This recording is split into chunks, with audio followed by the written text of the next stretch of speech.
క్రీస్తునందు మాకు అత్యంత ప్రియులైన దేవుని పిల్లలైన ప్రియులైన మీ అందరికీ ఈ ఉదయకాలపు శుభాలు వందనములు తెలియజేస్తూ నేటి అనుదిన వాక్య ప్రత్యక్షత కొరకు మిమ్మల్ని అందరినీ ప్రేమపూర్వకంగా ఆహ్వానాన్ని తెలియజేస్తూ ఉన్నాను. రండి, పరిశుద్ధ గ్రంథమైన బైబిల్ నుండి 100వ సంకీర్తన 4వ చరణంలో దేవుని వాక్యం ఈ రీతిగా సెలవిస్తూ ఉంది.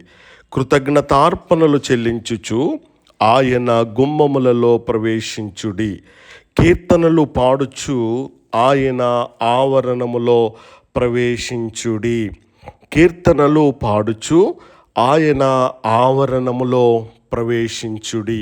ప్రభునందు ప్రియ దేవుని బిడ్డలారా, చదవబడినటువంటి లేఖన భాగమును మనము ఆలోచించగలిగినట్లయితే మనము దేవుని సన్నిధికి ఎలా రావాలో ఈ ఒక్క వచనములో ఒక గొప్ప రహస్యాన్ని తెలియజేస్తూ ఉంటా ఉంది. చాలామంది సమస్యలతో, ఫిర్యాదులతో, భయాలతో దేవుని దగ్గరకు వస్తూ ఉంటారు. కానీ దేవుని వాక్యం చెప్పేటువంటి అద్భుతమైన సత్యం ఏంటో తెలుసా? మొదట దేవుని సన్నిధికి ఎలా రావాలంట? స్తుతితో రావాలంట. అంటే స్తుతి దేవుని సన్నిధిలోకి ప్రవేశించే తాళం చెవి అనేటువంటి సత్యాన్ని మనం గమనించాలి.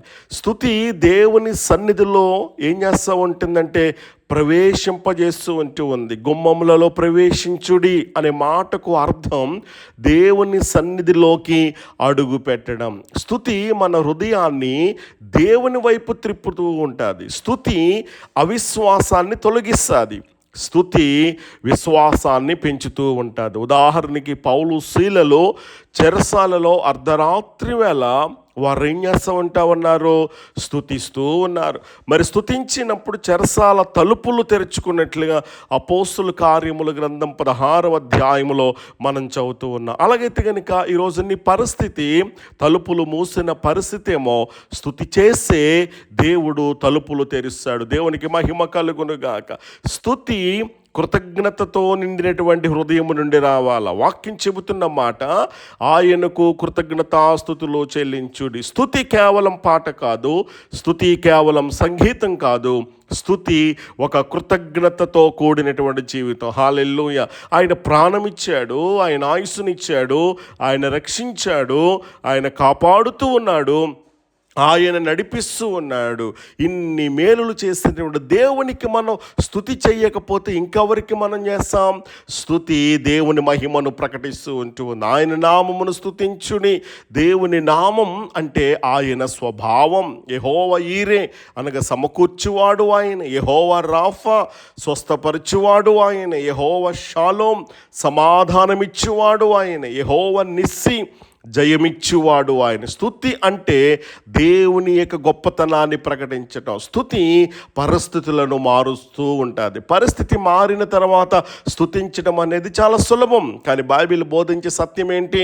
స్తుతి చేసినప్పుడు పరిస్థితులు మారుతాయి. ఉదాహరణకి యెహోషాపాతు యుద్ధానికి ముందు స్తుతి గాయకులను పంపించాడు. దేవుడు శత్రువులను ఆశ్చర్యకరమైన రీతిలో ఓడించినట్లుగా మనం చూస్తూ ఉంటామన్నాం. కాబట్టి యుద్ధానికి ముందు స్తుతి వస్తే విజయం యుద్ధం తర్వాత వస్తూ ఉంటుంది.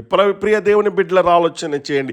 స్తుతి దేవుని యొక్క ఆశీర్వాదాలను ఆకర్షిస్తూ ఉంటుంది. స్తుతి చేసే ఇంటిలో దేవుని సన్నిధి ఉంటుంది. స్తుతి చేసే సంఘములో దేవుని మహిమ ఉంటుంది. స్తుతి చేసేటువంటి వ్యక్తి జీవితంలో అద్భుతమైన దేవుని యొక్క కృప కనిపిస్తూ ఉంటుంది.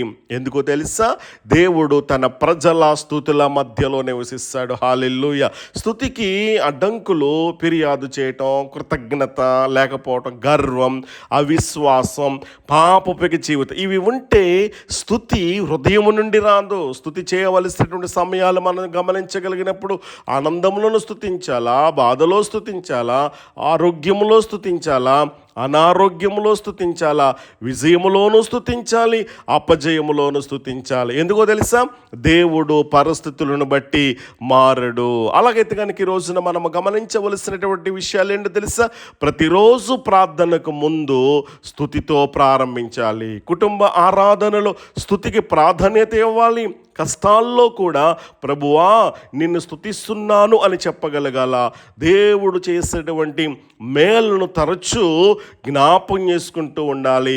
మన నోటితో ఫిర్యాదుల కంటే స్తుతి ఎక్కువగా ఉండాలి. దేవునికి మహిమ కలుగునుగాక. అలాగైతే కనుక ఈ దీనిపైక వాగ్దాన ప్రకారంగా కీర్తనలు 100వ సంకీర్తన 4వ చరణములో మనకు ఒక గొప్ప ఆహ్వానాన్ని ఆహ్వానిస్తూ ఉంది.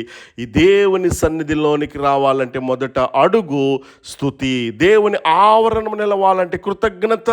దేవుని మహిమను అనుభవించాలి అంటే ఆయన నామాన్ని మనం గణపరచాలి. ఈరోజు మనం ఒక నిర్ణయాన్ని మనం తీసుకుందామా?